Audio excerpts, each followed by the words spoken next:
Hey, so today I've got the Poly-In Tracker Plus with me, and really this is more about the Tracker Friends, the Play Plus, as well as the Tracker Mini, because we're going to be diving into one of the synth engines on here and mainly focusing on the fat synth. So this is definitely the chunky boy of the lot. It's got some nice detune options. It's a modeling of like old analog synthesizers of yesteryear, kind of like a big chunky boy there. Definitely is one of the machines I go to quite a lot because of like being able to create leads or bass lines or anything like that. It's just easy to get something set up. So today I wanted to go through every single variable on there just so you have an idea of how they all interact with each other and how the subtractive synthesis model really handles on the Tracker Plus as well as on the Play and that. But really we're going to use the interface in here to show how it all links together. So enough talking, let's get straight into it.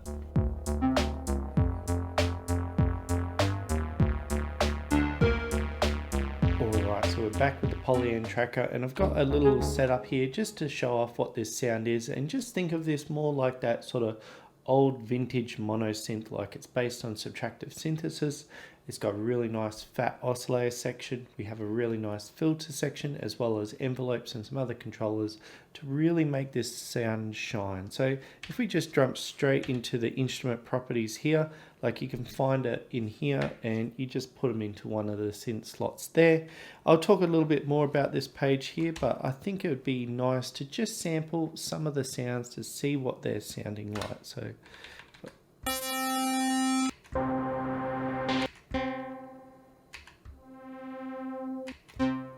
I really like that one.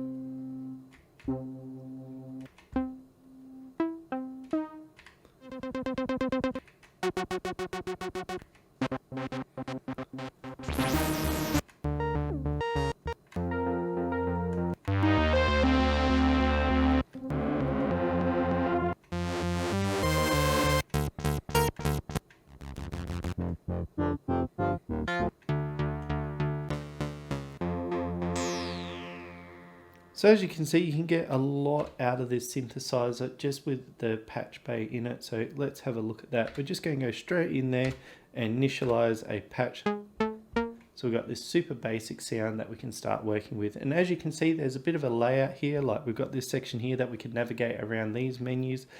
We have this menu, which we can use the arrow keys to navigate around. And then we have the scroll wheel that we can control the actual variable. And then we can sort of test our sound on this like little key bed here. So on the Play, it's going to be different. Like this will be all condensed down to one big long list, and then you'll use the control knobs to do it.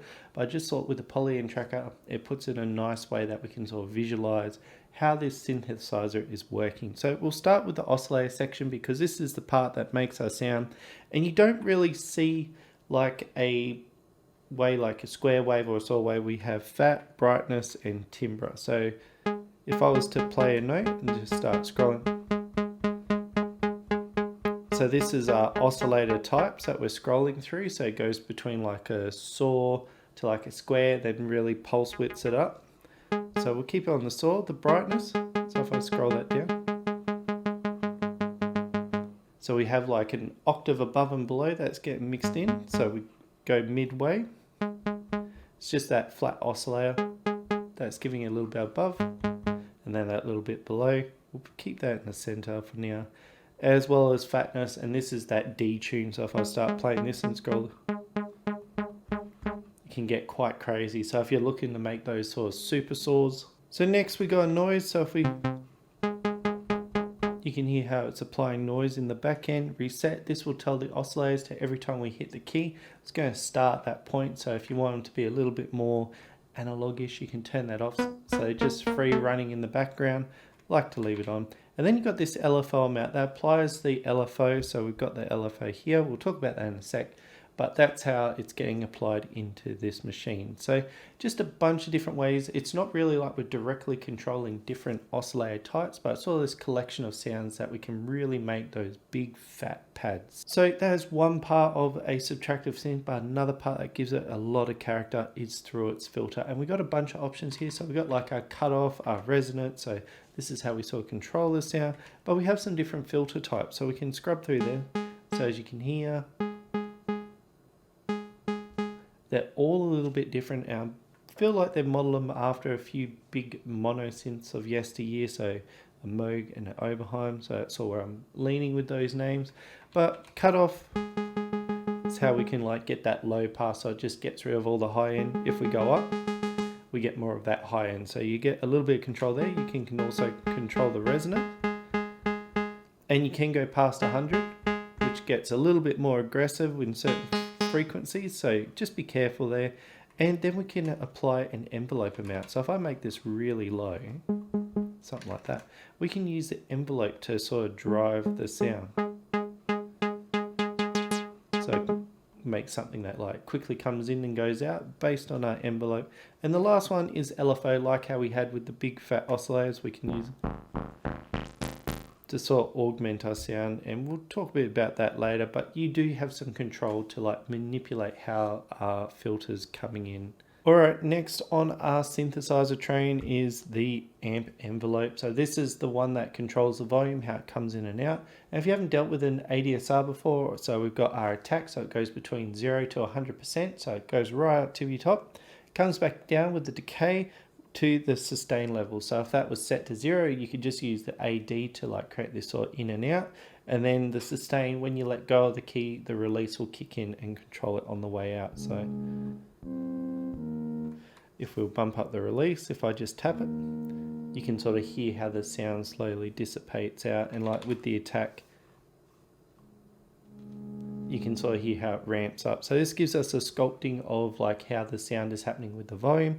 But we do have an extra envelope to give us a bit of extra flavor and control over our synth, as well as the LFO. So the LFO, this one is pretty much like a squiggly line. We can sort of control what that squiggly line looks like through this. So we've got like a triangle, we got a ramp up and ramp down. So they're kind of like saw waves, just different shapes. We got our square wave, so it's just like on and off, and sample and hold, which will pick random points along our frequency. So the frequency is how we control the sound. So we've got in hertz. So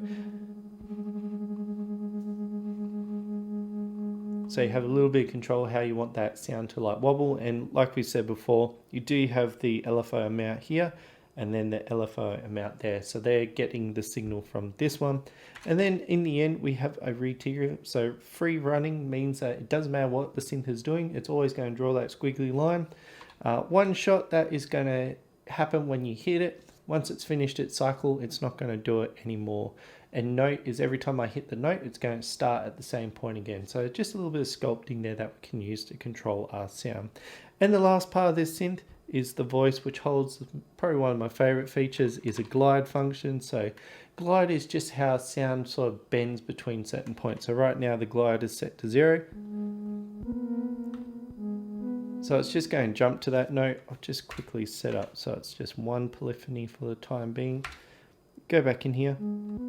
If we'll start to bump that up, you hear how it's bending that note. So you can use that to get a little bit of flavor in melody lines as well. So really that's the synth engine in itself. It's compartmentalized into like a very subtractive synth sound. And we have a lot of control where we can manipulate how the sound is coming out.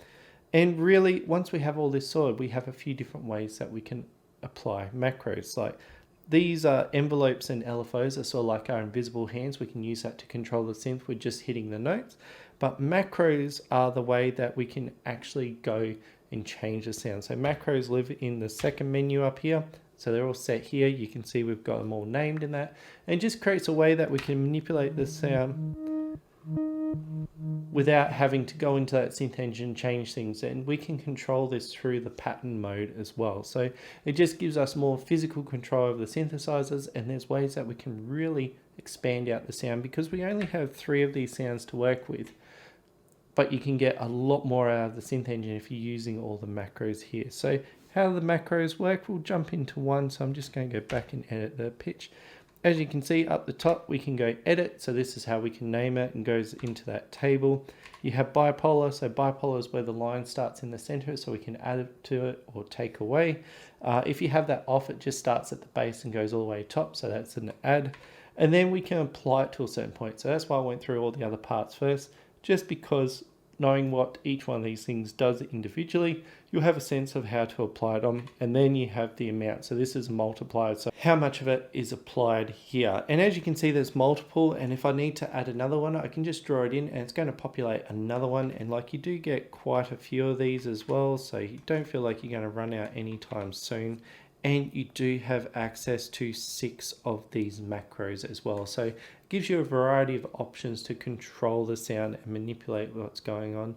So really that is in a sense how the synth engine works. And if we just jump back, I'll just talk a little bit about this panel. Because it is a big fat mono synth, or how I feel like it feels like a big fat mono synth, I usually give it 1 or 2 polyphony depending on how I'm feeling with my mix. Like this pattern here, I'm using like a bit of a chance function to make it bounce around off the main bass line here. So it gives me a little bit of control to have notes bounce in and out without cutting that bass line. But I do like using this one with lower poly counts, because then I leave room for the VAP and the Wavetable FM to give them more polyphony. And really they do work well as mono machines. So next we have the gain. So this is how loud our sound's going to be. We also have access to controlling the volume here as well. Just gives us a nice sense on the main menu as well. We can pan it as well, so if it's going left or right. And then we have our favorite functions, reverb and delay, which just makes it sound 10 times better. So really that is everything to do with the FAT engine. Like, I didn't really cover more of the making of patches or different styles, but really understanding how this engine works, you're going to start looking at those sounds that you're really looking for. And if you're looking for those old vintage mono machines where it's like big fat super saws or bass lines or any sort of wide sound that you want to have very distinct character that punches through, this is your guy. So I hope that's given you a bit of food for thought, because it does have a lot of potential in a lot of different areas. Like, you don't really get access to the oscillator itself, but being able to have that detune and like do some other things, like it's really handy to get some of those big sounds like super saws or like big fat bass lines, especially with the filter and all that. Like, you're going to have a good time with this one. And I do treat this more like a mono machine, so it only takes up 1 polyphony. I might leave the rest for like the Wavetable or the virtual analog machine, but really this is a really nice backup synth, or the one that you just start with to plot in your melody line and that. So in the end, if you did enjoy this one, definitely give it the thumbs up, because it does tell other people to put it, like they might be looking for these synth engines and how they work, so it's really going to help them out. As well as, if you have any comments or queries, please feel free to leave them down below. I do go down there and try and answer as many questions as I can, just to build a body of knowledge around this type of thing, especially with sound engines. Like, they do have a bit of mystery to like new people or people that are just trying to understand how the system works. So in the end, this is part of a series where I've gone through each of the individual sound engines and how they work.